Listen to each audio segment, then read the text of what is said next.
반갑습니다. 우리 옆에 있는 분들하고 인사 좀 나눌까요? 반갑습니다.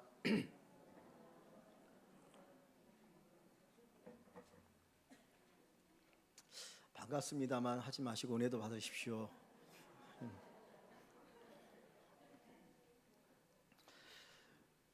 이게 직업병인지 모르겠는데 제가 여수라고 하는 단어를 이렇게 컴퓨터로 치는데 전라도 여수입니다.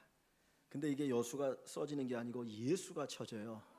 그래서 지우고 또 여수를 치는데 또 예수. 그래서 한 6번 그 두 글자를 치는데 6번 예수를 치다가 겨우 여수라는 단어를 쳤습니다. 여러분의 마음속에도 예수가 팍 새겨졌으면 좋겠습니다.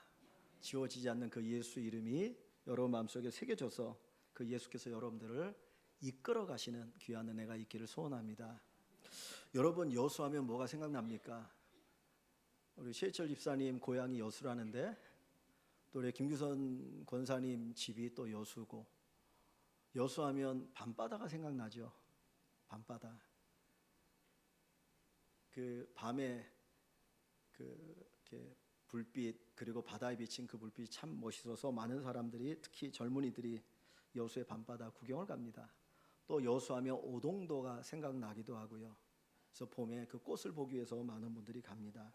그런데 여수하면 우리 그리스도인에게 꼭 기억되어지는 장소가 있는데 애양원이라고 하는 곳입니다. 여수 애양원. 저희 교회에서 3번을 갔었습니다. 어른들이 1번 가고 청년들이 1번 가고 중고등부에서 수련회로 1번 갔었는데 아직도 저의 마음속에 애양원은 잊혀지지 않는 정말 너무나 은혜로운 곳으로 기억되어집니다. 혹시 여러분들이 삶이 힘들고 어려울 때, 왜 내가 이렇게 고통스러울까 생각이 되어질 때 여수에 있는 애양원을 한번 가보시면 정말 전혀 생각하지 못한 새로운 은혜를 얻을 수가 있습니다. 이 애양원은 어떤 곳이냐면 나병 환자들이 모여 살았던 수용 시설입니다. 이 1909년에 포사이드라고 하는 의료 선교사님이 목포에서 광주로 진찰 때문에 오게 되었습니다. 한 선교사님이 아파가지고 그분을 치료하기 위해서 오는 도중에 광주에서 한 길가에서 한 여인을 만났는데 나병 환자 여인이었습니다. 나병에 걸려서 고통당하는 그 여인을 우연히 만나게 되어서 그를 치료해주고 그 광주에다가 나병 환자를 위한 병원을 개설했습니다. 수많은 나병 환자들이 거기에 모여들기 시작합니다. 그러면 당연스럽게 불만이 일어나게 되겠죠. 그 주변에 사는 사람들이 그 나병 환자들 바라보면서 해피는 왜 우리 동네냐, 그리고 많은 어떤 항의가 일어나게 되니까 결국 그 광주에서 더 이상 있을 수가 없어가지고 1926년 약 17년 만에 그 광주에 있던 나병 환자를 위한 병원이 옮겨지는데 그게 바로 여수에 있는 애양원입니다. 그래서 1926년에 그 여수의 율촌이라고 하는 곳에 병원을 세우고, 그리고 나병 환자들이 거기에 모여 살면서 애양원이 설립되었습니다. 이 애양원이라고 하는 이 말의 뜻은 사랑으로 양을 돌보는 동산이다. 예수님께서 부활하신 후에 베드로에게 네가 나를 사랑하냐 물어보시고 그 다음에 하신 말씀이 뭡니까? 내 양을 먹이라는 거죠. 그래서 그 의미를 따서 사랑으로 양을 먹이는 동산이다라고 하는 그 의미의 애양원이라고 하는 이름을 거기에 지었고, 지금 거기 가보면 많은 어떤 기념 사진들 그리고 기념 도구들을 볼 수가 있습니다. 그래서 거기에 수많은 그 나병 환자들이 모여 살았고, 그리고 지금도 그 나병 환자들의 흔적을 볼 수가 있는데 잠깐 제가 사진을 통해서 좀 보여드리겠습니다. 애양원의 사진을 좀 보여드릴게요. 크게 전체 화면으로 좀 보여주시면 저기가 예전에 애양원의 입구입니다. 옆에 보면 기둥에 애양원이라고 쓰여 있죠. 나병 환자들이 거기에 살았습니다. 이 애양원 말고 나병 환자들이 모여 사는 수용 시설이 또 하나 있죠. 소록도. 소록도는 일본에 의해서 강제로 만들어진 수용 시설이고 이건 좀 다른 곳입니다. 신앙 공동체인데 애양원입니다. 예, 그 다음 사진을 보시면 저게 현재 지금 있는 애양병원입니다. 그 지금 현재는 애양재활병원 해가지고 저 십자가 있고 저기에 재활병원으로 있습니다. 예, 또 넘겨주시죠. 전체 화면이 안 되나요? 그 병원 병원 앞에 보면 여호와는 치료하시는 여호와시다라고 하는 저 비석이 저기에 있습니다. 치료하시는 여호와 하나님. 예, 그다음 보여주세요. 저게 처음 애양병원, 그러니까 나병 치료 병원이 만들어졌을 때 모습이에요. 어떤 한옥같이요. 그래서 저기에서 병원을 개설해서 환자들을 진료하고 치료하는 곳입니다. 예. 저기는 애양원에 있는 역사박물관입니다. 저 안에는 과거 애양원에서 사용했던 그런 의료 도구들 사진들이 많이 전시되어 있습니다. 예, 다음 화면이요. 저거는 역사박물관 앞에 있는 기념비인데 손양원 목사님의 순교 기념비입니다. 저 애양원에서 오랫동안 목양하셨던 손양원 목사님이 순교를 당하셨는데 그분의 순교를 기념하여서 앞에다 세워놓은 기념비입니다. 예, 보여주시죠. 저것은 역사기념관 안에 이제 박물관 안에 가면 과거에 저기 나병 환자들을 수술하는 수술 도구 그게 그대로 이렇게 전시되어 있고요. 또 보여주시죠. 예, 옛날에 쓰던 타자기들도 있고 병원에서 쓰던 여러 가지 기구들이 있죠. 예, 저 휠체어죠. 나병 환자를 위한 휠체어입니다. 예. 위에는 그 애양원에 관한 사진들이 쭉 전시되어 있고 밑에는 이 환자들을 이렇게 치료했던 여러 가지 도구가 전시되어 있습니다. 예, 이 나병에 걸리면 몸이 썩어 들어갑니다. 그래서 뭐 온 몸이 썩어 들어가는데 이 발이 썩어 들어가는 사람들, 그래서 발을 이렇게 절단하고 대신에 의족을 끼운 그 의족입니다. 예, 그 나병 환자들의 모습이 저기에 쭉 사진으로 찍혀 있습니다. 예, 저거는 나병 환자들을 찍은 사진이죠. 여러 사람들이 나병에 걸려가지고 저렇게 힘들게 어렵게 살았던 모습을 보여줍니다. 예, 나병 환자의 모습입니다. 여러분 가운데 있는 나이 드신 분의 얼굴이 다 이그러졌죠. 나병으로 인해서 다 이그러진 얼굴입니다. 예, 여기 보시면 나병 때문에 저렇게 얼굴이 이그러져서 정말 저게 사람인가 생각되어질 정도로 고통하는, 손도 이렇게 오그라진 그런 모습을 보여줍니다.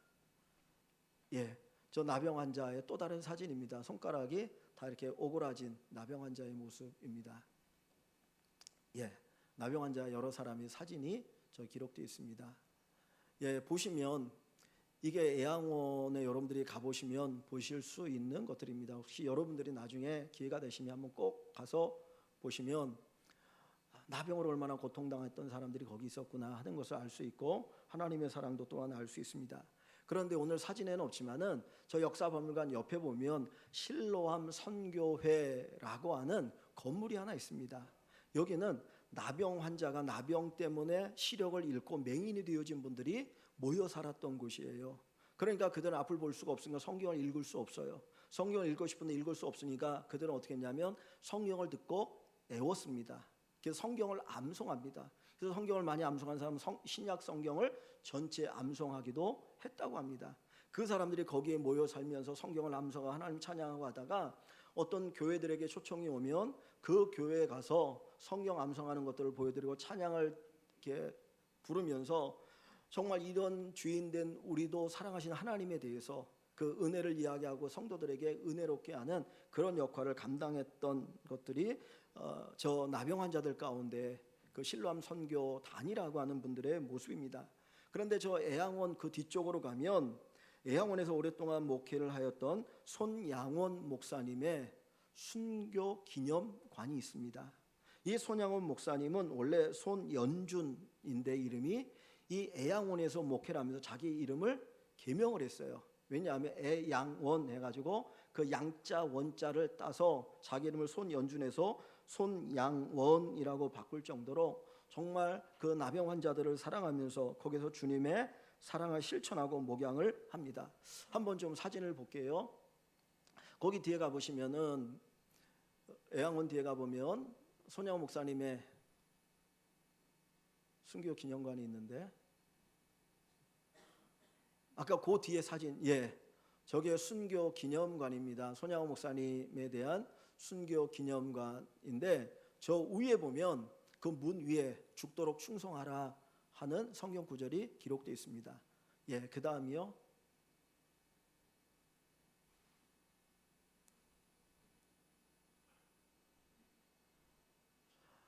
예, 저는 손양원 목사님 그 사모님과 함께 잠들어 있는 묘입니다.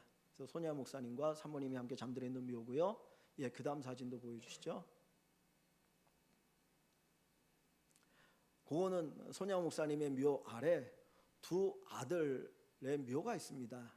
그 두 아들이 그 여순 사건 때 학교의 같은 반 친구에 의해서 총살을 당합니다. 예수 믿는다는 것 때문에 공산주의에 물들어버린 정말 젊은 10대 그 청소년에 의해서 이렇게 죽임을 당하고 묘에 안장되어 있고 그 뒤에는 이제 두 분의 묘가 있습니다. 그런데 제가 이 애양원에 가서 정말 제 가슴에 잊을 수 없는 하나의 큰 그림을 본 게 있는데 요 사진입니다. 한번 사진을 좀 크게 확대해 주십시오. 저 사진이 어떤 사진이냐면 저 옆에 누워 있는 사람은 나병 환자입니다. 그리고 그 옆에서 그 나병 환자의 발에 입을 맞추고 있는 사람이 손양원 목사님입니다. 저 사진은 어떤 사진이냐면 나병에 걸리면 온몸이 썩어 들어갑니다. 다리부터 썩어 들어가는데 다리가 썩어 들어갈 때에 그 다리에 고름이 차오르니까 이 손양원 목사님이 자기 입으로 고름을 빨아내는 사진이에요. 그래서 그 옆에 보면 작은 그릇이 하나 있죠. 거기다 고름을 빨아서 뱉고 고름을 빨아서 뱉고 하면서 고름을 빨아내고 있는 그런 장면이 손양원 목사님 기념관에 순교 기념관에 이렇게 걸려 있습니다. 그래서 과거에 가서 저 사진을 보고 큰 충격을 받았고 잊혀지지 않는 그런 사진입니다. 저희 아버님이 예전에 병원에 입원하셔서 움직이지 못할 때 소대변을 받아내야 될 때가 있습니다. 근데 제가 한 번 받아낸 적이 있는데 그 한 번 받아내고 나서 너무 더럽다. 더 이상 못하겠다. 그런 생각이 들었었어요. 그러면서 저 자신이 야 내가 이것밖에 안 되는 존재구나 하는 생각을 했습니다. 그런데 손양원 목사님은 지금 저 나병 환자가 자기의 부모도 아니고 자기 형제도 아니고 자기 자식도 아닌데 그 나병 환자를 위해서 아낌없이 사랑을 베풀고 나누고 목양하고 있는 모습을 보여줍니다. 그런데 더 놀라운 사실은 이 손양원 목사님의 두 아들이 1948년에 친구에 의해서 총살을 당했다 그랬는데 그 두 아들이 죽고 나서 장례식을 치를 때 수많은 사람들이 가슴을 치면서 아파하고 조사를 합니다. 그 조사가 다 끝난 다음에 이 손양원 목사님께서 그 두 아들의 그 장례식에 온 많은 사람들 앞에서 답사를 하면서 하나님 앞에 9가지의 감사의 고백을 합니다. 자식이 총살에 죽어서 하나도 아니고 둘이 총에 맞아 죽는 그런 고통 아픔 속에서 오히려 손양원 목사님이 하나님 앞에 감사의 고백을 하는데 그 감사의 고백 9가지가 이런 것입니다. 제가 한번 읽겠습니다. 첫째, 나 같은 죄인의 혈통에서 순교의 자식들을 나오게 하셨으니 하나님께 감사합니다. 둘째, 허다한 많은 성도들 중에 어찌 이런 보배들을 주께서 하필 내게 주셨는지 그 점 또한 주께 감사합니다. 셋째, 삼남 삼녀 중에서 가장 아름다운 두 아들 장자와 차자를 바치게 된 나의 축복을 하나님께 감사합니다. 넷째, 한 아들의 순교도 귀하다 하거늘 하물며 두 아들의 순교일이요 하나님 감사합니다. 다섯째, 예수 믿다가 누워 죽는 것도 큰 복이라 하거늘 하물며 전도하다 총살 순교 당함이리요 하나님 감사합니다. 여섯째, 미국 유학 가려고 준비하던 내 아들 미국보다 더 좋은 천국에 갔으니 내 마음 안심되어 하나님 감사합니다. 일곱째, 나의 사랑하는 두 아들을 총살한 원수를 회개시켜 내 아들로 삼고자 하는 사랑의 마음을 주신 하나님께 감사합니다. 여덟째, 내 두 아들의 순교로 말미암아 무수한 천국의 아들들이 생길 것이 믿어지니 우리 아버지 하나님께 감사합니다. 아홉째, 이 같은 역경 중에서 이상 8가지의 진리와 하나님의 사랑을 찾는 기쁜 마음, 여유 있는 믿음을 주신 우리 주 예수 그리스도께 감사합니다. 자기 아들이 죽었습니다. 총에 맞아 죽었습니다. 정말 말할 수 없는 아픔과 고통이 올 수 있는 그 상황 속에서 이 손양원 목사님은 하나님 원망한 것이 아니라 오히려 감사합니다. 어떻게 나병 환자가 모여 사는 그곳에서 목회하는 것 쉽지 않죠. 나병 환자의 그 발에 고름을 빨아주는 것, 이루 말할 수 없는 사랑입니다. 자기 자신이 죽었는데 그 앞에서 하나님께 감사의 고백을 드릴 수 있다라고 하는 것, 어떻게 보면 어떻게 인간이 이런 고귀한 행동을 할 수 있겠는가 의심이 들 정도입니다. 이 손양원 목사님으로 하여금 이렇게 고귀한 신앙을 갖고 수많은 사람들에게 정말 참된 모습을 보여줄 수 있었던 그 힘이 무엇인가 하는 것입니다. 제가 희미한 기억인데, 제가 과거에 거기에 갔을 때 그 앞에 아까 제가 말씀드렸던 것처럼 손양원 목사님의 순교 기념비가 거기에 있습니다. 정확한 지식이 아닙니다. 그런데 제가 거기서 보았던 걸로 생각되어지는데, 그 옆쪽 한 면에 주님 고대가라고 하는 가사가 있었습니다. 주님 고대가라고 하는 것은 우리 찬송가에는 나오지 않지만 예수님의 재림을 고대하면서 손양원 목사님이 작사하신 그런 작사 내용입니다.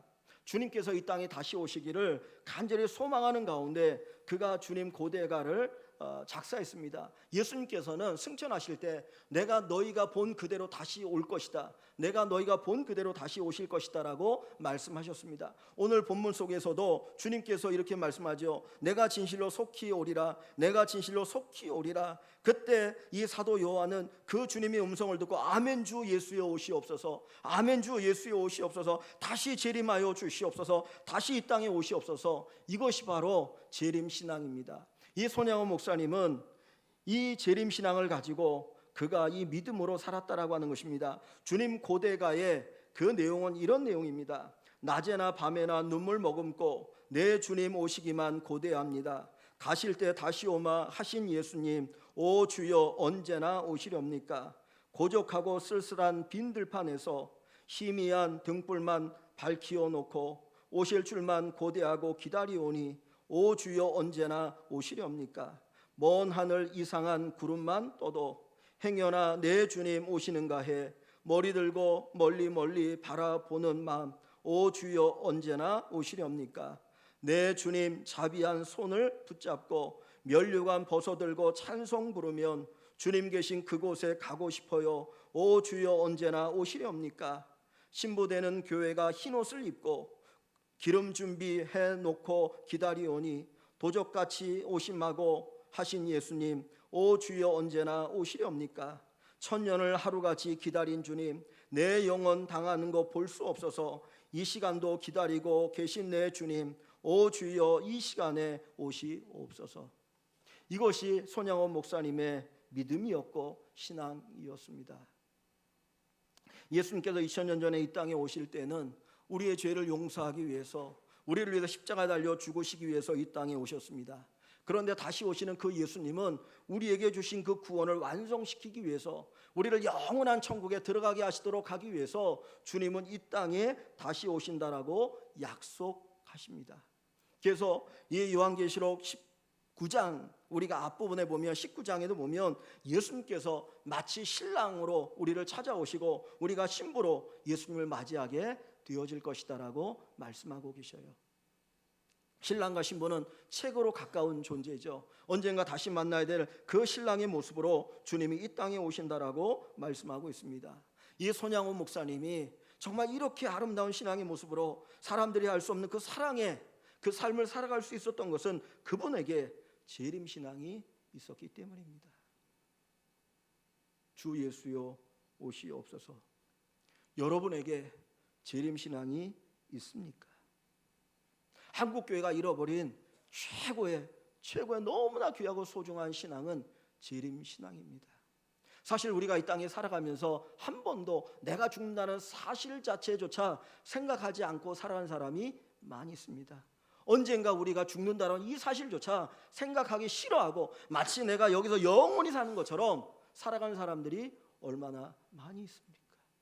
주님 분명히 다시 온다라고 약속하셨지만 주님이 다시 오실 것을 기대하고 그 믿음을 가지고 살아가는 분들이 얼마나 있습니까? 우리는 이 땅에서 잘 먹고 잘 살고 더 좋은 집에서 더 큰 집에서 더 좋은 걸 누리며 살아가는 것을 예수 믿는 자의 최고의 축복으로 생각하고 있습니다. 그런데 하나님은 그것이 최고복이 아니고 저 영원한 천국을 바라보고 예수님의 재림을 기다리는 자가 정말 복이 있는 사람이라고 말씀하고 계십니다. 예수님이 변화산에 올라가셔서 변화되었습니다. 너무나 영광스러운 모습으로 변화되어질 때 거기 있던 베드로가 이야기합니다. 여기가 좋사오니, 여기가 좋사오니, 여기 초막셋을 짓고 여기 영원히 살았으면 좋겠습니다. 이 세상이 좋사오니, 이 세상이 너무 좋사오니 천국도 필요 없고 예수님의 재림도 필요 없고 이 땅에서 영원히 살았으면 좋겠습니다. 그것이 오늘 우리의 생각은 아닙니까? 성경의 맨 마지막은 주님이 다시 오신다, 주님은 다시 오신다라고 하는 것을 우리에게 가르쳐 줍니다.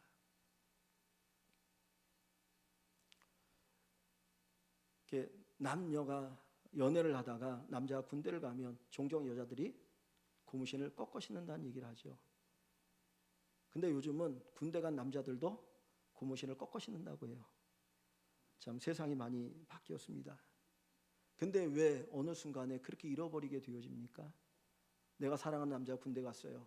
보이지 않아요. 주변에 보니까 멋있는 남자들이 보이기 시작해요.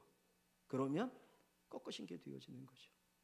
우리의 믿음은 주 예수 그리스도를 바라보는 것이고 그분을 기다리는 것인데 세상이 너무나 화려하고 세상이 너무나 좋다 보니까 주님에 대한 기대가 사라져 버렸습니다. 주님이 다시 올 것을 갈망하지도 아니하고 재림 신앙을 잃어버리게 되어진 것입니다. 예수님이 언제 오실런지 우리는 알지 못합니다. 성경은 분명히 예수님이 언제 오실지 우리는 모른다라고 말씀해 주고 계셔요. 그런데 마태복음 24장에 보면 주님이 이 땅에 오실 때에 이 세상에서의 모습을 이야기할 때 마치 노아의 때와 같다 그래서 노아의 때와 같다. 하나님께서 세상을 물로 심판하실 정도로 타락한 그 모습이 예수님이 재림할 때의 모습과 같다는 거예요. 그 노아의 때의 사람들은 먹고 마시고 시집가고 장가가는 것이 최고의 관심이었습니다. 하나님에 대한 관심도 없습니다. 천국에 대한 관심도 없습니다. 바르게 살고자 하는 것도 관심이 없습니다. 그냥 내가 얼마나 좋은 걸 먹을 것이냐, 얼마나 좋은 집에 살 거냐, 얼마나 좋은 옷을 입고 살 거냐, 얼마나 나의 쾌락을 누리며 살아갈 것이냐, 그것이 그들의 전부의 관심이었습니다. 마치 그때와 같을 것이다. 오늘 우리의 신앙은 어떻습니까? 마치 그 노아의 때 그 사람들처럼, 아니 예수 믿지 않는 사람들의 그 모습처럼 우리도 그것을 추구하고 그것을 위해서 예수를 믿고 있는 건 아닙니까? 주님은 우리에게 말씀합니다. 깨어 있어라, 깨어 있어라. 오늘 우리 그리스도인들이 깨어 있어야 합니다. 깨어 있어야 합니다. 부활 신앙을 가지고 깨어 있어야 될 것이고 재림 신앙을 가지고 깨어 있어야 합니다. 예수님이 나를 위해 십자가 죽으셨다 부활하셨다라고 하는 그 부활 신앙을 가지고 무장해야 될 것이고 다시 오실 주님을 바라보는 이 재림 신앙을 가지고 우리가 살아가야 합니다. 깨어 있는다라고 하는 게 뭘까요? 어떻게 하면 우리가 영적으로 깨어 있을 수 있습니까? 주님 바라보는 거죠. 주님 바라보는 거. 내 눈에 보이지 않지만 2000년 전에 이 땅에 오셔서 나를 위해 십자가 주신 그 주님을 우리가 바라보고 다시 오실 주님을 바라보는 것이 깨어 있는 겁니다. 일주일 동안 살다 보면 우리는 잃어버리고 살아갑니다. 예수님도 잃어버리고 믿음도 잃어버리고 세상에 매여서 살아가게 되어지죠. 우리를 다시 한번 회복시키고 깨어나게 하는 것이 뭡니까? 예배입니다. 이 예배를 통해서 우리들이 주님 바라봐야 됩니다. 다른 것 아니라 다 내려놓고 이 시간에 2000년 전에 나를 위해 십자가 달리신 그 주님을 다시 한번 바라보고 그리고 다시 오실 그 주님을 바라보는 그 믿음이 우리에게 있을 때 손양원 목사님보다 더 귀하고 아름다운 삶을 저와 여러분들이 살아갈 수가 있을 줄 믿습니다. 예배 가운데 주님 바라보십시오. 예배 가운데 주님 바라보십시오. 성경에는 예수님의 재림에 관한 예언이 1400여 회가 기록되어 있습니다. 예수님이 초림하신 2000년 전에 이 땅에 오셔서 우리를 십자가 죽으실 것이라고 하는 그 예언이 한 400여 회 되는데 재림에 관한 예언은 1400회가 넘는다고 합니다. 반드시 이루어질 것입니다. 반드시 주님은 다시 오십니다. 아니 주님 오시기 전에 우리가 주님을 천국에서 만나든지 간에 다시 주님 만나는 귀한 축복이 있게 되어질 줄 믿습니다. 깨어 기도하는, 깨어 예배하고 깨어서 주님 기다리는 우리 기도한 믿음의 성도들 되시기를 주의 이름으로 간절히 축원합니다. 우리가 주님의 재림을 기다린다는 게 뭘까요? 어떻게 하는 것이 주님의 재림을 기다리는 걸까요? 얼마 전에 뉴스에 보니까 신옥주라고 하는 여자가 6년형인가를 선고받았습니다. 이 여자는 어떤 여자냐면 소위 목사예요. 목사인데 시한부 종말론을 이야기하면서 자기 교회 성도들에게 종말이 가까우는데 이 세상에서 피할 수 있는 것이 어디냐면 피지라는 거예요. 피할 수 있는 것이 피지다. 거기에 가면 안전하다라고 자기 교회 모든 성도들에게 다 이거 팔고 저거 팔고 다 재산 팔고 집 팔고 해가지고 그 돈을 가지고 피지에 가서 함께 살았어요. 거기에 가지고 사람들을 착취하고 그리고 많은 걸 빼앗고 막 그러면서 그것이 문제가 돼가지고 결국은 형사고발 당해서 6년형인가를 언도받고 지금 감옥에 갇혀 있는 사람입니다. 그는 예수님의 재림을 준비하는 것이 자기 걸 다 팔아가지고 바치고 그리고 피지로 가는 것이라고 이야기합니다.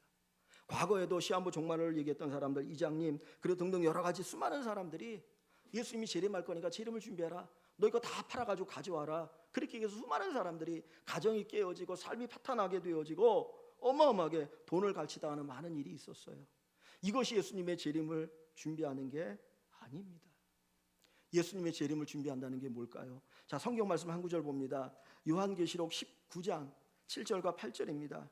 요한계시록 19장 7절과 8절.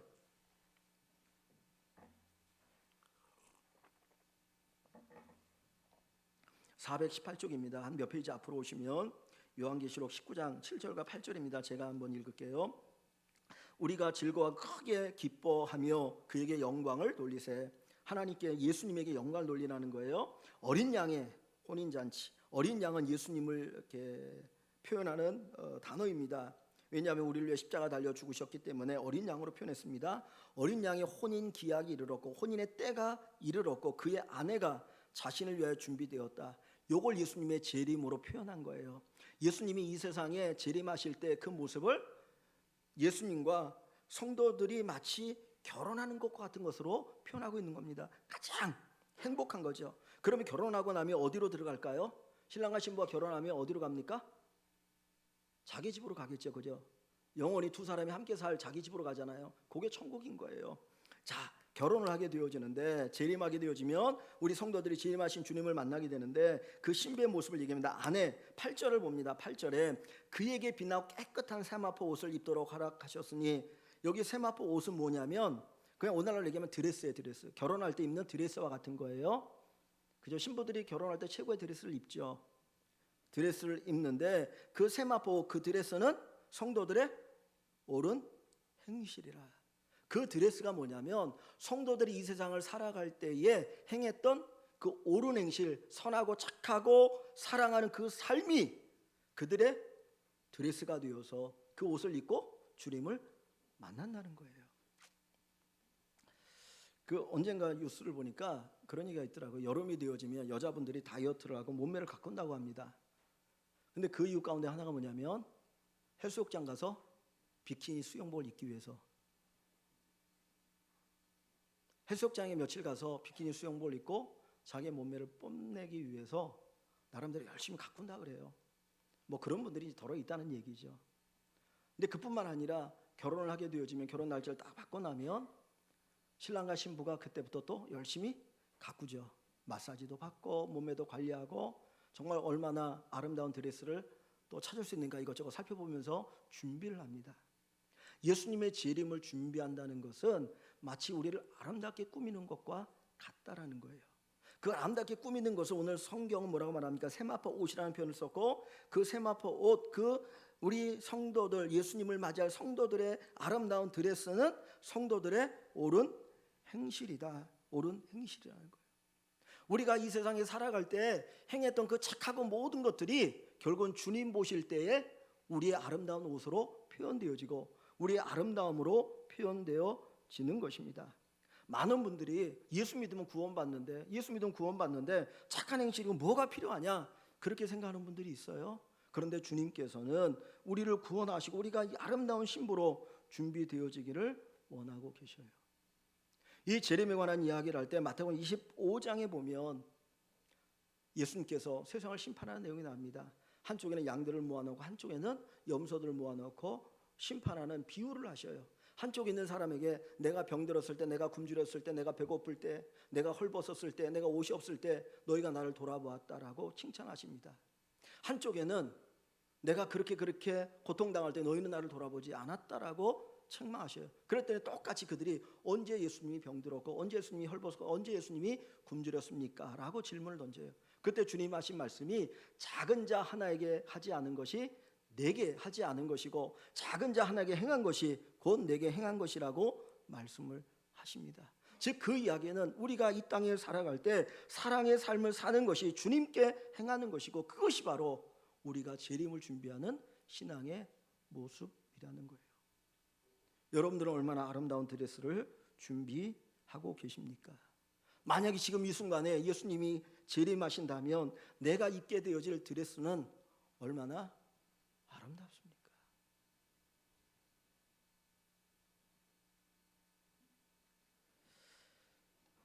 손양원 목사님, 우리와 똑같은 사람이죠.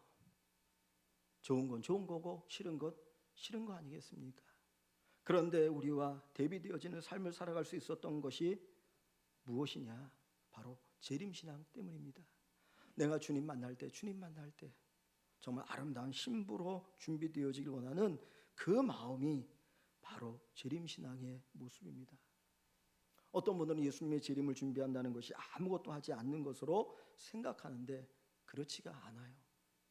데살로니가 전 후서를 보면 바울 사도가 잠깐 한 3주 정도밖에 안 되는 짧은 기간에 복음을 전했던 곳입니다. 더 이상 복음을 전할 수 없었던 이유는 유대인들이 쫓아와서 박해를 하니까 다른 곳으로 피할 수밖에 없었어요. 그리고 그 안에 엄청난 박해가 일어나기 시작합니다. 그러다 보니까 이 성도들이 뭘 기다려요? 주님의 재림을 기다리는 거예요. 야, 주님이 재림하셔서 우리가 천국 갔으면 좋겠다. 너무너무 신앙생활은 힘들고 어렵고 고통스러운 거죠. 그래서 주님 재림 기다리면서 주님 재림하십시오 기도해요. 그런데 그 사람들 가운데 어떤 사람들은 예수님 재림할 건데 뭐 이 세상 일하면 뭐 하겠어, 그리고 놀고 먹는 사람들이 생기기 시작한 거예요. 그때 바울 사도를 통해서 하시는 말씀이 예수님의 재림을 기다리는 것은 그냥 가만히 있는 게 아니라 더 열심히 사는 것이다. 그러면서 한 이야기가 일하기 싫은 자는 먹지도 말라. 재림과 연결해서 주고 계시는 말씀입니다. 재림신앙은 가만히 있는 게 아니고 천국에 대한 소망을 가지고 이 세상에서 열심히 살아가는 것입니다. 신랑이 나를 맞으러 올 때에 신랑 되신 예수님 앞에 아름다운 모습을 보이기 위해서 선한 마음과 선한 행동으로 살아가는 것입니다. 여러분, 선한 행동은 선한 마음에서 나오게 되죠. 선한 마음이 선한 행동을 만듭니다. 그런데 선한 행동은 또 선한 마음을 더욱더 강화시켜줘요. 그러니까 선한 마음에서 선한 행동이 나오고 선한 행동을 하면 그 마음이 더욱더 선해지는 거예요. 우리가 예수를 믿고 하나님의 사랑으로 선한 마음을 갖게 되었습니다. 그걸 통해서 선한 행동이 우리에게 있어야 됩니다. 행함이 없는 믿음은 죽은 믿음이라. 선한 마음이 선한 행동을 낳고 선한 행동이 또다시 우리에게 선한 마음을 만들어 가기를 원합니다. 여러분들이 정말 좋은 믿음의 사람이길 원합니다. 여러분, 여기서 보면 여러분들 너무나 귀하고 소중한 한 분 한 분이에요.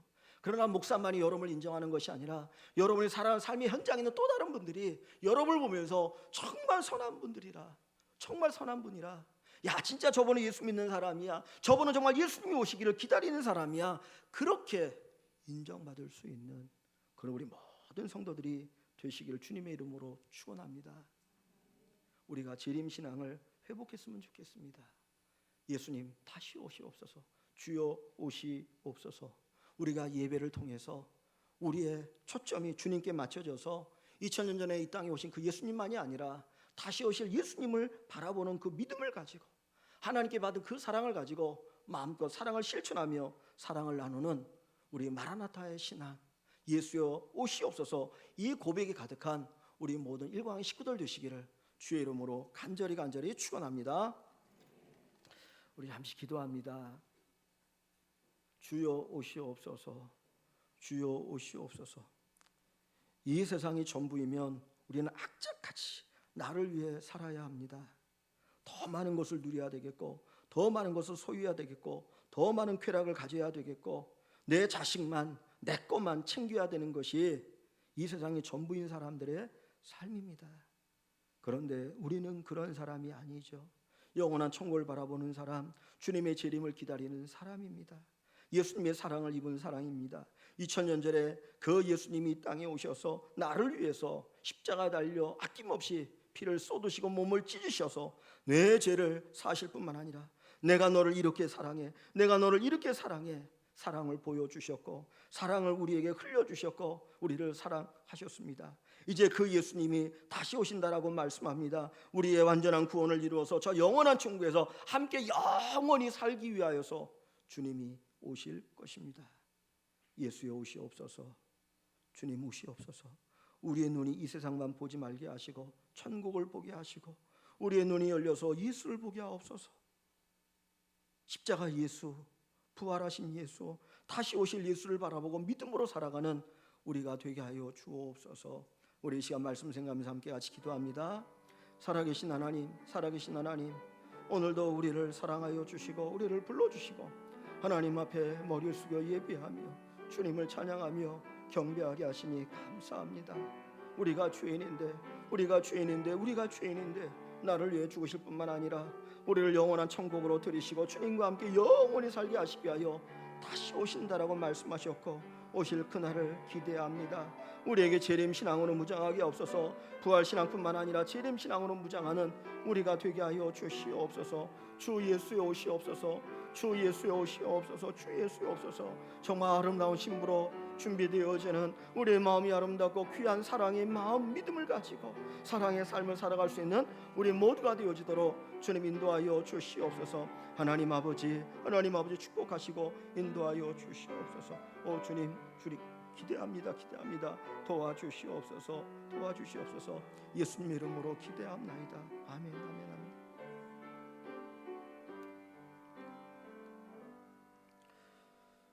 우리에게 사랑을 몸소 보여주시고 우리를 영원한 천국으로 들이시기 위하여 다시 오실 주님, 우리가 받은 사랑으로 살아가게 하여 주옵소서.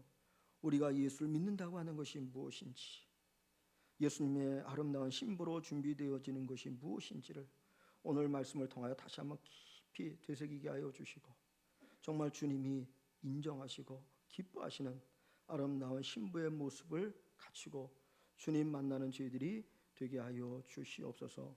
잘못되어진 비진리 가운데 빠지는 것이 아니라 진짜 재림을 준비하는 복된 믿음의 성도들 되게 하여 주시고 하나님 인정하실 뿐만 아니라 세상으로부터 참 예수의 재림을 기다리는 신실한 믿음의 사람들이라고 하는 그 인정받는 귀한 성도들 다 되게 하여 주시옵소서. 예수님 이름으로 감사하며 기도하옵나이다. 아멘. 우리 찬양을 좀 바꿔서 주님 고대가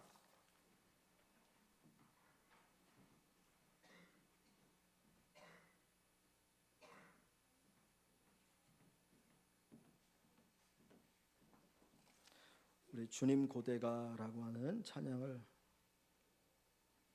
드리겠습니다.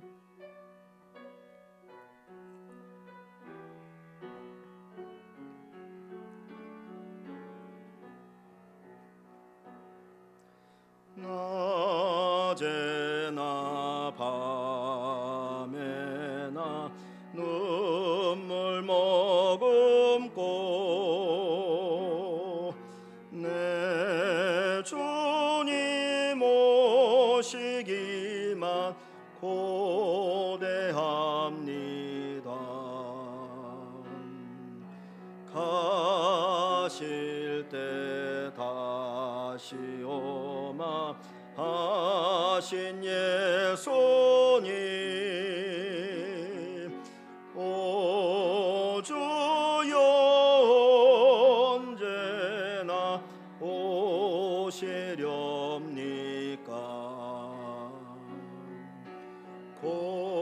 고적하고 쓸쓸한 빈들판에서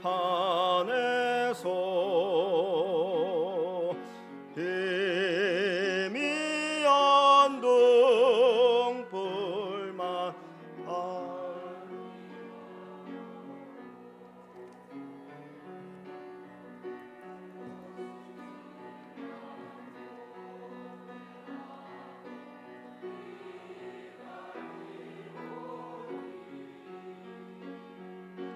오 주여 언제나 오시렵니까?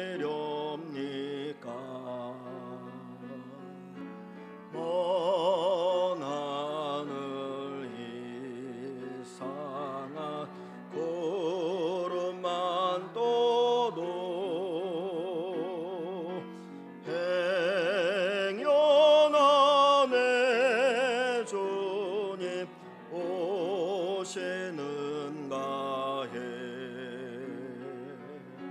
머리 들고 멀리 멀리 가고 오는 마음 오 주여 언제나 오시렵니까